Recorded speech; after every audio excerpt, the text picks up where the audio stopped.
Randstad RiseSmart is the only coaching provider that lets you offer coaching to all your employees. Their disruptive, innovative approach does away with cumbersome and expensive licenses, allowing you to be more equitable and inclusive and extend the reach of coaching for all like never before. Welcome to ATD's Talent Development Leader podcast, featuring monthly conversations with the greatest influencers in the talent development field. We cover the latest trends, hot topics, and future-focused ideas that current and aspiring TD leaders need to know. Learn more by visiting www.td.org and searching for Talent Development Leader podcast. Sandra Mashihi is an organizational psychologist and leadership coach who has more than 20 years of experience coaching and training leaders to improve their behaviors in a way that leads to their team's high performance and effectiveness. Sandra works on a one-on-one basis, as well as facilitating group coaching programs along various topics, such as emotional intelligence, performance feedback coaching, and emerging leadership programs. Sandra runs a boutique consulting firm called Spectra Coaching. She also serves as an adjunct professor at Pepperdine University's Graziato School of Business and Management and the California School of Professional Psychology, among other professional institutions, where she teaches leadership and organizational behavior for MBA and doctoral students. Ken Nowack is a licensed psychologist and the co-founder and senior research officer of Envisia Learning, a global leader in assessment and technology solutions. With more than 30 years of experience, Ken has made significant contributions to the fields of habit and behavior change, 360-degree feedback, leadership development, and health psychology in peer-reviewed academic journals, book chapters, and HR, OD, and L&D magazines. He holds a doctorate in counseling psychology from the University of California, Los Angeles. Recognized for his valuable insights in learning and development, Ken is a fellow of the American Psychological Association's Division 13, Society of Consulting Psychology, and served as the editor-in-chief of the Consulting Psychology Journal. Ken and Sandra just published their latest book, Performance Feedback Strategies, by ATD Press in April of 2025.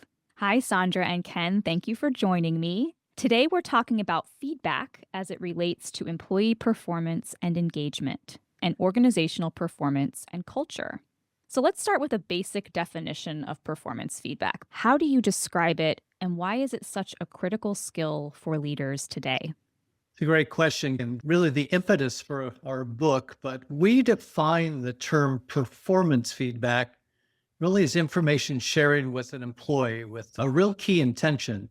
And it's really helping them to do their job more effectively based on whatever mutually agreed upon goals and standards exist. In feedback, the word itself, as we all know, there's a lot of moving parts, whether it's giving or receiving, the content, the valence, whether it's positive, negative, critical, constructive, the purpose of the message, why are we meeting?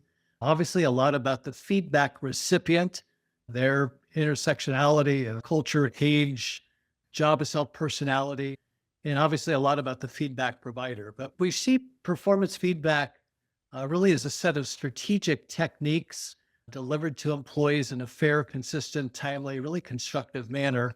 Sandra and I, in our book, we outline what we call the three really important components.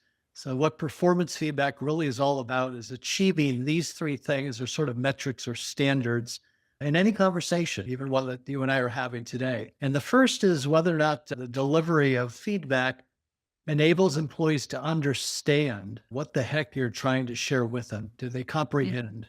Do they just get it? We talk in one of our chapters a lot about how cultural differences really change. I may say something in one particular frame, but if you're from a different country, it means something really different. So that first component of performance feedback really is around, do you understand? The second, which is really critical, is do you buy it? Do you accept it? However I share feedback with you, you might understand it, but you may get defensive. You may deflate it. You may feel it's unfair, or I'm just incorrect. And finally, we give feedback for performance with one really important terminal hope and prayer, And that is not just the people get it and are motivated to do something with it, but they make a commitment to change. So performance feedback is very pointed to say, how can we turn the volume up, turn the volume down, help employees do their job more effectively? That's fantastic. I love the intentionality of this. And when you think about, you mentioned mutually agreed upon, all right? Many people engage in performance feedback with not so much intention, shall we say, right? So to really think about how you might elevate performance conversations when you approach it with kind of the constructs you've presented here. Curious how performance coaching and performance feedback differs from traditional performance management. Yeah, that's a great question. You just said it. It's about elevating performance feedback conversations, those feedback conversations that we have. Our purpose is to help leaders elevate those conversations. In a traditional performance feedback approach, it involves a cycle of setting goals, having ongoing feedback conversations toward monitoring progress and performance. This includes standard approaches, documentations, annual performance reviews, checklists, progressive discipline documentations, and the leader does that to manage and monitor performance. Now, our model and our approach is to monitor performance, but we would like to help leaders become coaches in that process and help them facilitate conversations and feedback in such a way where employees feel aligned, heard, understood, and bought into the process. Because as we know, there is really a gap between what leaders are doing and what employees are actually experiencing. So traditional performance management is a great way of monitoring performance if you want to just track progress, but we're elevating that to the next level, and we would like to help leaders become coaches in that process. That's great. This is so much more than a performance review, clearly. That's fantastic. Let's talk about kind of the state of performance feedback in the workplace today. I know as far as performance management goes, performance feedback and coaching, the pendulum can swing from one end of the spectrum to the other, but this is always kind of a hot button topic for our field. Certainly employee expectations have evolved over the years, but I think especially recently, employees want and expect a lot more from their managers and their employers and leaders. What do those expectations say about performance feedback and kind of the role it has in the employee-employer relationship? Yeah, that's another great question. And I see this all the time with leaders thinking that they're giving feedback, but they're not really understanding what's been taking place lately. With the shifts around work-life integration, the expectations of people having that balance between taking time off for parental leave, sick leave, whatever it may be, and the remote life. So that's a big paradigm shift as well that a lot of leaders are still struggling with tuning into. Another big paradigm shift is AI and technology taking over this big boom.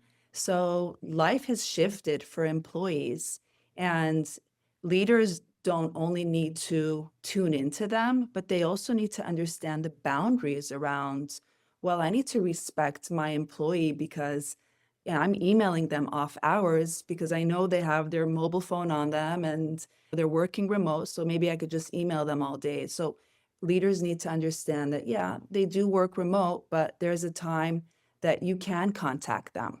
Leaders need to strike that balance between tuning in and understanding and meeting their needs, but also really respecting their boundaries around what they can and can't do.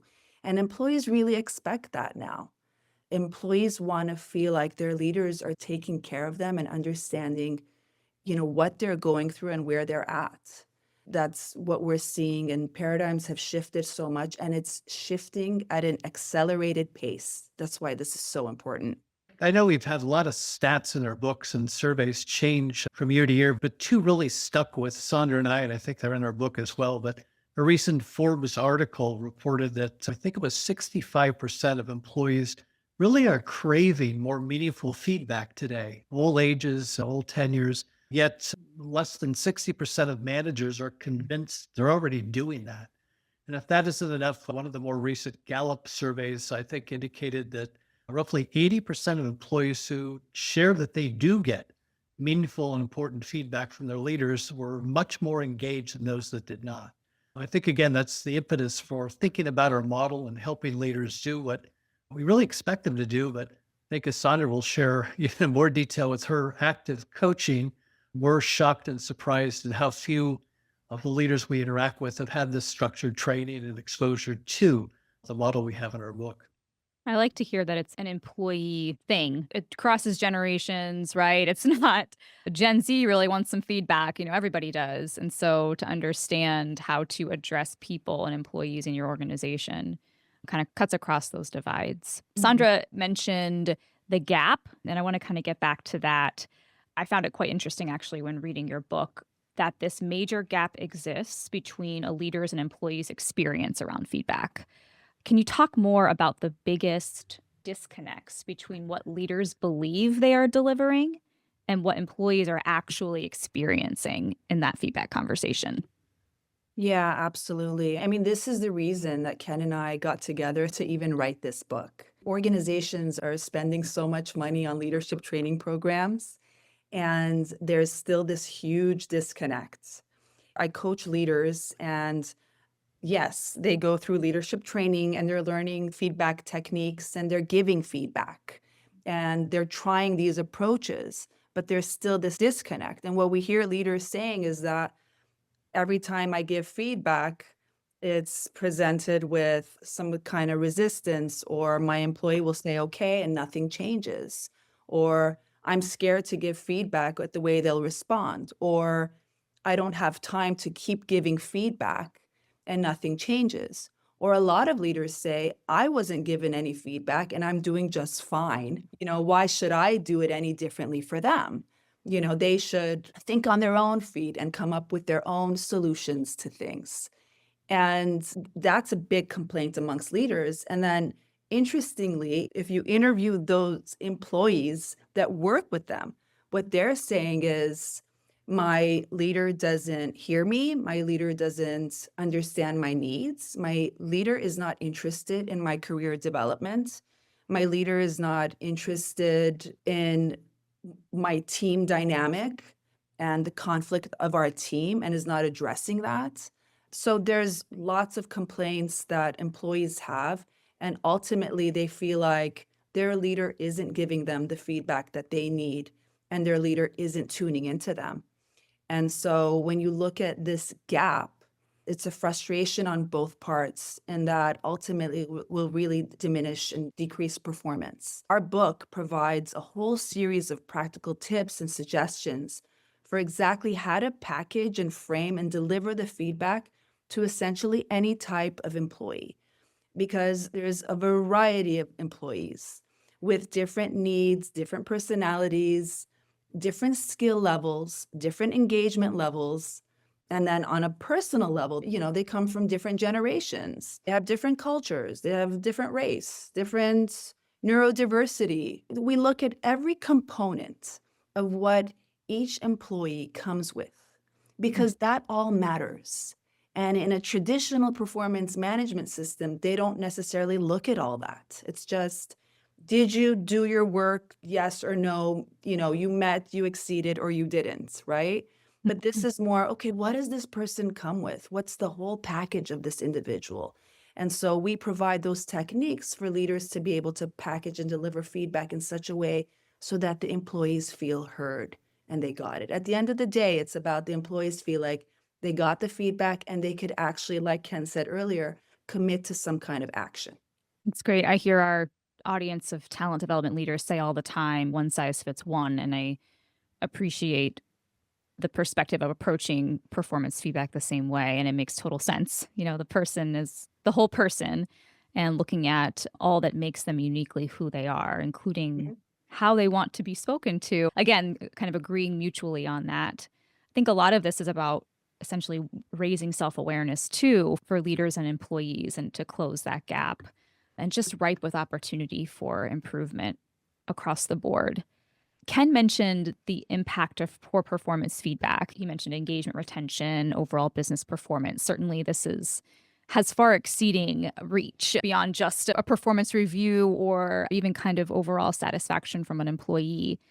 Could you talk more about that, about kind of the effects of poor performance feedback? Well, just on the effect on the employee level, it impacts morale. It impacts the morale of a team. For example, you have teams where you have a so-called, I'm going to use the term competent jerk on the team. This is an employee that's highly skilled, but has some interpersonal deficits. And I didn't make up that word. Some Harvard Business Review authors actually made up that word in their article. But these kinds of competent jerks that are on the team are impacting the morale of the team. So you have other employees that have this expectation that their leader is going to step up for them. So it impacts the morale of the team. It impacts definitely decreased productivity, lower quality outputs, missed deadlines. You have dissatisfied customers. Things are not happening and things are falling through the cracks. Ultimately, it impacts the company's bottom line and reputation. So there's really big, significant impacts. If leaders aren't willing to constructively confront, poor performers on the team or those competent jerks, you have a situation where there's this contagion effect amongst the team and other employees feel dissatisfied. And that has so many repercussions. It's a great business case for it, for sure. Your book contains a lot of interesting information about the neuroscience behind feedback as well. I'm particularly fascinated by this to think about how people react to feedback, often defensively, right? Even when it's constructive. So curious for some more information around this. The neuroscience label is really attractive. So anybody that's clever obviously is throwing that label into articles and TED Talks and books. When I served in the last few years as editor for one of the American Psychological Association journals, we had an entire special issue on the neuroscience of consulting psychology, coaching, training. And I wrote an introductory article for that special issue around what we called neuro misconceptions, a lot of neuro BS, a lot of neuro charlatans running around in L&D. Literally, they'll bless you for attending a 12-week program, and all of a sudden you're a neuro coach. But think of our brain, really, and the evolution of our brain over the estimated time humans have been running around on Earth, which is around 300,000 years, that our brain basically is a cost-benefit calculator. What we seek to do are two things. Our brain really is a survival organ that seeks pleasure, seeks playing, joy, seeks to facilitate flourishing. But more importantly, the brain's a protective calculator that's weighing every interaction, every situation we perceive from the lens of, is this potentially harmful? Is there danger here? And unfortunately, we refer to this as the negativity bias, that we react quite frequently. And because we're social creatures, that's how we evolved in tribes and clans. And we may look at the world through a lens today and wonder why we haven't evolved further, but that's another podcast, another topic altogether. We immediately, within seconds, our brain is this cost-benefit calculator, determines whether we can meet somebody, interact with them, and treat them as a friend, or there's a threat inherent in those individuals as a foe. So this is, from an evolutionary survival perspective, how we're organized. And brain research really suggests we feel a lot more pain interacting and sensing people that seem different from us. And different can be any aspect of how we look, how we speak, how we behave. And this is an automatic protecting calculator that says, gosh, the more you seem like me, the more we're like, you seem safer. So because of that, we also find that interpersonal interactions, feedback is a great example, elicits a heightened fight or flight response. So if I could draw blood, grab saliva, have you wear a smart watch, and grab some physiological parameters, if you and I are interacting and we have an argument, if you feel as if there's tension, if I've shared information and feedback that seems unfair, incorrect, just biased, you will elicit that fight or flight response. Cortisol, the hormone of the stress response, remains elevated about 50% longer than non-interpersonal stressors. And finally, kind of from a neuroscience perspective, there's been great classic research that I think most listeners will be familiar with It's really come out of the lab of Naomi Eisenberger at UCLA in California, putting people that were playing a social game together under brain scans using functional MRIs. Her lab was really one of the first to determine that social rejection, social evaluation, receiving feedback that seems very unjust, living into a situation, an environment where we experience discrimination, we experience being ostracized, being left out, not only causes a perception of hurt at an emotional level, but it actually activates the pain matrix in our brain, that network that's really interconnected. So we treat feedback, and Sandra and I have an entire chapter in the book that really tries to unpack how can we deliver and receive feedback without that ouch. So the neuroscience is pretty interesting as a backdrop to why feedback is one that we all know viscerally can hurt, even if our intent's to be constructive and supportive. How it's experienced or perceived is the other side that we need to be cognizant of.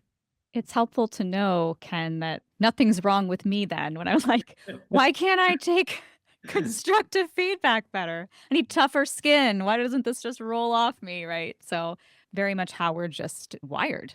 That's a survival wiring that has allowed us to wander around Earth and hopefully continue to evolve in a way that we do treat people with civility, empathy, and an inclusive manner, and that feedback is seen as a positive.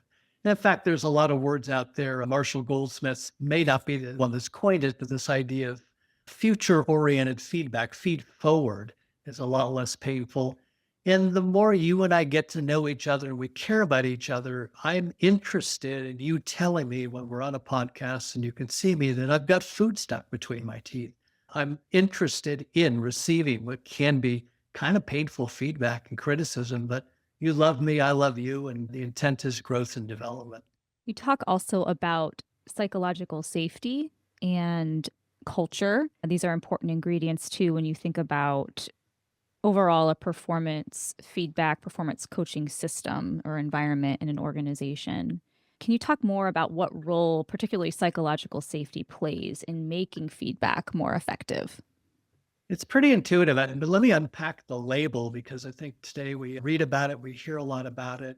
Psychological safety is, again, a calculation and prediction. If I behave in a particular way with you, either interpersonally or as part of a team, that your responsive behavior to what I've said or done will be one that I feel safe around. In other words, I won't be bullied. I won't be made fun of. I won't be ignored. So I can take a risk to be authentic. I can share. I can actually make a mistake. I can be brave and disagree with you. A lot of the research around psychological safety, in fact, a colleague of mine, Paul Zach, and I wrote one of those professional ATD publications that's out on psychological safety. Anybody that's going to the ATD site can actually purchase that. So psychological safety, again, is your prediction of how others are going to treat you, which either frees you or inhibits you to be yourself, to speak out, to be challenging. And feedback is always in an environment where I feel comfortable, freely shared. In fact, there's a lot of cool research that does suggest that a key predictor of high performance teams is we can, in fact, constructively disagree. And that it's not an evaluation of my intelligence or my personality or worth. And every one of us can relate to being in a meeting and we've got a brilliant idea, right? And we throw it out and nobody responds to it. And it seems like 20 minutes later, somebody's got virtually the same idea and everyone's now jumping up and down and cheering. And you kind of wonder, what the heck? That was my idea. And you feel psychologically unsafe to reveal too much or share much more. So we know that what leaders and team members can do to cultivate psychologically safe environments enhances feedback given and feedback received. It's that simple, but it's an interesting concept that we need to unpack exactly what it is. Different from interpersonal trust, which is, again, a calculation that I'm empowering you to do things on my behalf. So if you're my plumber, come on in and fix my broken garbage disposal. If you're my car repair person, I'll just bring my car to you and come back and pick it up later and trust you know what you're doing. If you're my surgeon or my banker, we think you've got the right skill set and you have our backs to do things on our behalf. And interestingly, I won't go into any more detail. Both psychological safety and interpersonal trust are mediated by a pro-social peptide called oxytocin. So when you and I interact and there's a level of trust that's there, we find that oxytocin lowers the threshold for me believing you're a threat. And in a feedback interaction where I might feel defensive, there's less trust for me to respond in a way that I'm truthfully going to say to somebody outside the meeting, oh my gosh, can you believe what Kay said to me? Let me tell you my perspective, because I didn't feel comfortable to let her know. So it's an interesting concept that plays a big role on the quality, the quantity, and certainly the authenticity of feedback that's shared in a partnership or a team. So, the point of all of this, I think, when we talk about performance feedback is to drive behavior change, right? We want to share with folks, deliver feedback, and the intent is that they receive it in such a way that behavior is changed, that a change ultimately is made. So, what are the key ingredients of feedback that do drive such change?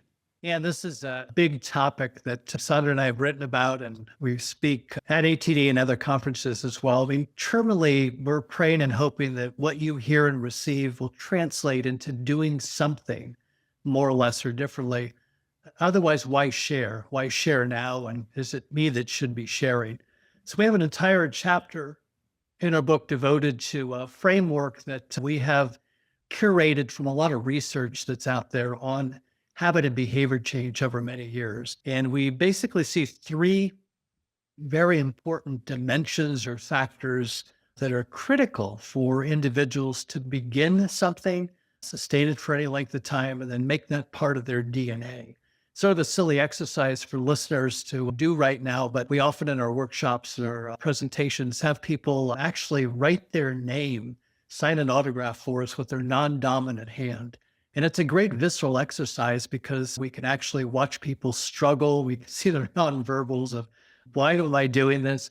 But at the end of the day, if you unpack again the experience, it's really fascinating because most people take a lot longer to write their name with their non-dominant hand, obviously. They have to focus and really think about it, which if I just ask you to sign your name now on a credit card or whatnot, you can do it pretty unconsciously. And finally, the quality of what we do is probably, unless you're ambidextrous, pretty different. So we really believe that the elements of habit and behavior change are seeped in a lot of research models around getting people to start, getting people to sustain things, keep it up over time. And we have what we refer to as the 3E model that we, again, talk about in one of the chapters of our book. But nobody spontaneously wakes up and just decides to be different, whether it's our body, when blood pressure goes up or heart rate goes up, we have corrective mechanisms in our body to correct that, to change that. And that's the purpose of feedback interpersonally, is to share information that has an intention, we hope, of modifying behavior. So this stage of the first stage is really, are you in tune? Do you see yourself in a way that others will align? And we actually have had an article in Training and Development this last March 2025 issue in which Sandra and I unpack and talk about the next evolution of the Johari window and the alignment between how I see myself, my identity, and how others uniquely may be writing things on the bathroom wall about us or speaking outside of a meeting, which is our reputation. So without insight and awareness, we just don't find people doing anything any differently. It feels pretty comfortable to stick with habits that we've developed. So that's our first stage. We call it the enlightened stage. It's again thinking about feedback as a frame to help people see the world more clearly and the impact they have in what they do. And of course, the second stage really is, do you care? Do you want to do something with it? Are you motivated? In the book, we talk about the second necessary condition or stage. We call it encourage, of what feedback delivers and systems around them can do to support acceptance, buy-in, moving into a readiness. And think of it as a stairway of, I think I want to do that, to no, I really need to work on this, and enhancing that motivational level so it becomes more intrinsic. And finally, the last stage is, now I got started. Think of New Year's resolutions. And most people that have created wonderful ideas of starting the new year have now abandoned them. They're no longer practicing what they set out to do. So we think the last stage we call enable is putting into place systems and processes and recognition and rewards in our peer and support network, including our bosses, of how to reinforce, how to catch us doing things right, and have a game plan for the possibility of relapsing. So that's our three model. It's really spoken about in much more detail in our book, but again, it's nothing brand new, but it does curate everything that's out there in the literature on best practices for habit, behavior change, learning transfer that I think readers will find pretty provocative. I love how practical your book is when you talk about that model. And I know you have another one we'll get into in a minute here, but you really help to distill all of this research and these insights into some approaches that are super actionable for readers and for our listeners, talent development leaders. And speaking of our listeners, curious for you to talk a bit more about the role of TD in all of this. How can they support training and development efforts around performance coaching? Great question, Anne. And I alluded to this earlier. In order to ensure this process isn't just leaders are going through the motions, through the checklist, I've done my annual performance review, I've given feedback, I've done everything I needed to do it in a systematic way. TD leaders are really important change agents in the process to help them think bigger than that, to hold them accountable, to be mentors in the process, to hold discussions with them, to ensure that they're understanding their employees' needs as well. This is a process. It's not one size fits all.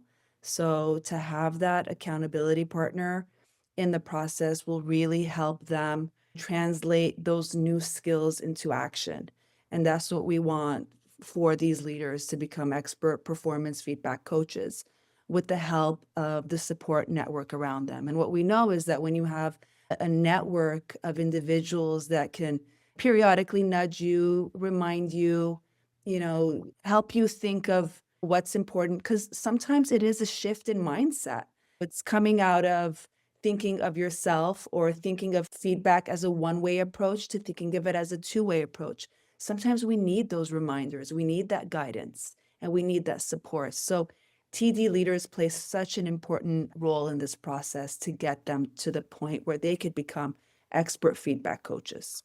These skills are so relevant for the rest of our lives, right? But even think about training and developing managers, employees to be expert feedback coaches. It's not just about their role currently. It just kind of infiltrates every part of your life and feedback arenas, which is really exciting. Want to spend some time talking about your performance feedback coaching model in the book. You spend quite a bit of time on this particular model in the book, so I think it's important to mention it a bit. And of course, I encourage listeners to check out Ken and Sandra's book, Performance Feedback Strategies, so they can really dig into this model themselves. But can you give us a little teaser? So we look at two broad dimensions that are rooted in social psychology and organizational psychology. And we suggest that employees should be evaluated based on two main dimensions. One is competence, or the perception or appraisal of one's competence, which is their knowledge, skills, and abilities, how they get things done, and basically performance against a certain standard or expectation. And then the other dimension is their interpersonal skills, how they play well with others, how they get along with others, how they tune into others, are they likable? And so amongst those two dimensions, we now have 4 different quadrants. And those 4 different quadrants are categorized from anywhere from high performers with high interpersonal skills to low performers with low interpersonal skills. And ultimately, our goal is to get people to be in the high performer, high interpersonal skills quadrant and keep them thriving. So you have the first quadrant I'll talk about, which is the employees with high interpersonal skills and high performance. And this is a quadrant that is so important and leaders often ignore so much because they assume if they have employees that are high potentials and they're doing great on the job, then they don't need feedback. They're doing great. They can take care of the other employees that aren't doing as well. And that's actually a misconception and it's a flawed approach because those high performers need to be challenged. They need to be heard. They need to be tuned into and sought out because they're going to leave.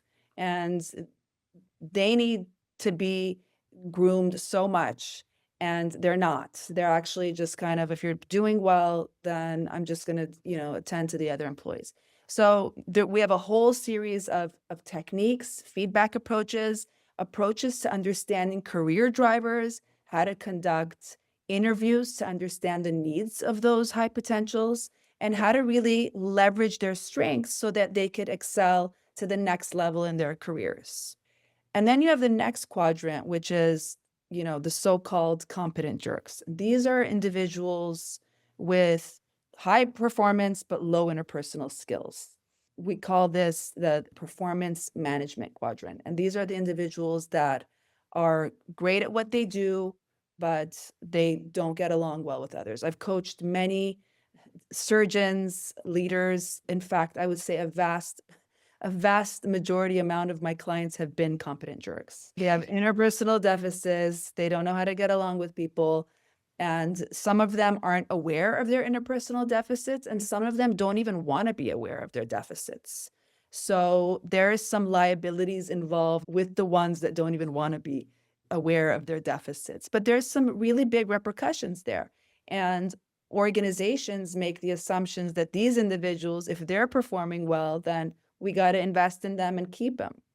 But the impact of their interpersonal deficits and the way they're treating other people really has tremendous impacts, which I've spoken about earlier.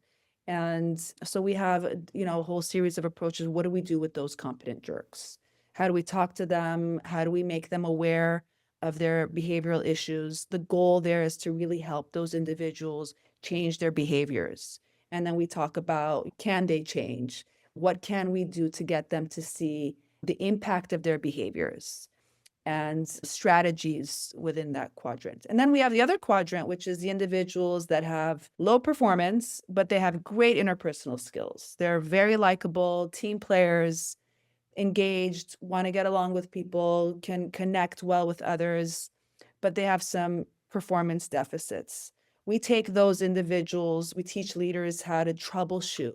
What are the performance deficits? Is it their knowledge, skills, and abilities? Is it something personal, that's going on with them? Within this quadrant, we help leaders really assess and understand the performance deficit to really get them to the next level. Sometimes we feel like if they're not performing, then, maybe they're not the right fit. Maybe they're not performing, but they have great interpersonal skills and they have the potential. So we talk about all the strategies and feedback approaches and different techniques you can use with guiding these people to excel in their career. Then finally, you have the last quadrant, which is the low performers and the individuals with low interpersonal skills. And every company has their own progressive discipline process. So we respect that and we intertwine that within our approaches in this quadrant. So that's something that we embed, every company's approach. But basically, we talk about strategies for dealing with them, and what are ways that we can give feedback so that they understand what they need to improve and what their consequences are if they don't improve. We talk about that as well. So categorizing these individuals like this really kind of captures all types of employees on your team. And the strategies that we give help these employees excel at the level they're supposed to excel. So we're addressing performance and then we're addressing interpersonal skills, because at the end of the day, it's not just about how you perform, but it's also about your team and how you get along with others and how you communicate and how you're working across departments and with team members. And so that's a really, really important aspect of working in an organization at the job. It's not just what you did, but how you did it. They both matter very much. Exactly. I love the quadrant. It's a super helpful way to just a construct to categorize. And then again, just how actionable and practical your book is to provide strategies and tools for each of those quadrants and how to approach them. It's fantastic. Just a sidebar on this, that we don't see it as fixed, it's dynamic. So obviously you may have somebody that's really talented, they're performing at a high level interpersonally, they get along with everyone, they've got high emotional intelligence. but something changes in their life or their situation where they go from an outstanding performer and now they're struggling. Could be a new role, could be things outside of work. So again, I think our book is helpful to say we're evaluating and categorizing employees along a continuum of low to high performance and lower high emotional intelligence or social competence, but that can change. And Yeah. I think, again, the strategies, tips, and techniques, worksheets we have are adaptable in a dynamic sense. People aren't fixed, that they fit into one of those quadrants, and that's all we deal with as a leader. So I just wanted to highlight that dynamic nature of the model we're writing about as well. Thanks, Ken. That's helpful. So, as we wrap up today, one more question for you. And I like to ask this question of all of my podcast guests. What in your recent research, writing, or work has surprised you lately? Perhaps something that has caused you to pause and think, huh? Or aha. Would love to hear any insights or epiphanies you have. Maybe I'll kick in first and Sandra, you can jump in second. I actually had two, and one comes from my clinical background as a licensed psychologist. That we have an entire book around giving and a little less about receiving feedback, and it's all about speaking. I keep reflecting on the idea that we need to also acknowledge being better listeners. As Covey used to say, listening for understanding. So that's one aha that as much as our book is around that, the micro skills of leaders as performance coaches shouldn't be neglected. We want to teach people to be better listeners, asking open-ended questions, listening for empathy, et cetera. And the other aha I have that comes from my own company that's global. And we have offices, we used to have brick and mortar offices, but we have a large crew in the UK. Even though the language is the same, understanding cultural differences is a real big aha for me in traveling and teaching and working around the world. And even in the UK, hearing a phrase like, that's interesting, here in the US, we might reflect and think that's really positive. And as my managing director in the UK pointed out a long time ago, sometimes when the Brits say that, they don't necessarily mean they're enamored with what you have to say. It's a very indirect and polite way of disagreeing. Cultural intelligence for leaders today, managing international teams and remote teams, it's so easy to say something and be misunderstood, or to misinterpret our direct manner with someone in France or in Asia, having different norms around eye contact and what it's like to be indirect and be more subtle. So that's been a really big aha for me of widening my knowledge and awareness of just how small the world is and how sometimes my style and preference just isn't heard and understood the same way. Sandra, any thoughts? I think it's so interesting how it's great. The world, organizations are embracing the whole concept of leadership training, but still there is just such a disconnect amongst a lot of leaders, and a lot of leaders still don't have the necessary training and skills to lead. And there's still so many employee complaints. And if you look at survey after survey, you still see this big need for employees, for leaders to lead them the right way and tune into them. I'm currently working within a nonprofit organization. Leader has been there, tenured, been working there 30 years, never had leadership training. It's just a lot of organizations are investing and there's still a disconnect. And then there's some that still haven't even introduced leadership training yet. So I think there's just still so much room for growth. And I'm really excited about the opportunity to contribute to that cause. So much opportunity here. And I know your book, again, called Performance Feedback Strategies, really presents a case for how so many talent development leaders, managers can provide effective performance feedback and coaching and super practical tools, as we've mentioned, to do so. So I encourage listeners to get your hands on a copy of Ken and Sandra's book. And Ken and Sandra, please tell listeners how they might connect with you if they have any additional questions they want to ask or conversation they'd like to take up. Sure. You can contact me at Sandra, Sandra, at spectracoaching.com. That's SPECTRA coaching.com. And yeah, email me with any questions, and I'm really happy to connect. And for me, it's my first name, Ken, and then the name of our company, a little bit long-winded, at envisialearning, all one word, .com, ENVISIA, and the word learning.com. Both of us you can find also on LinkedIn. We'd love to connect with you as well. Thank you both so much for spending time with us today. And thank you. Thank you, Anne. Thank you for listening to this podcast by the Association for Talent Development. If you found this show insightful or useful, please be sure to like, subscribe, and share it with a colleague.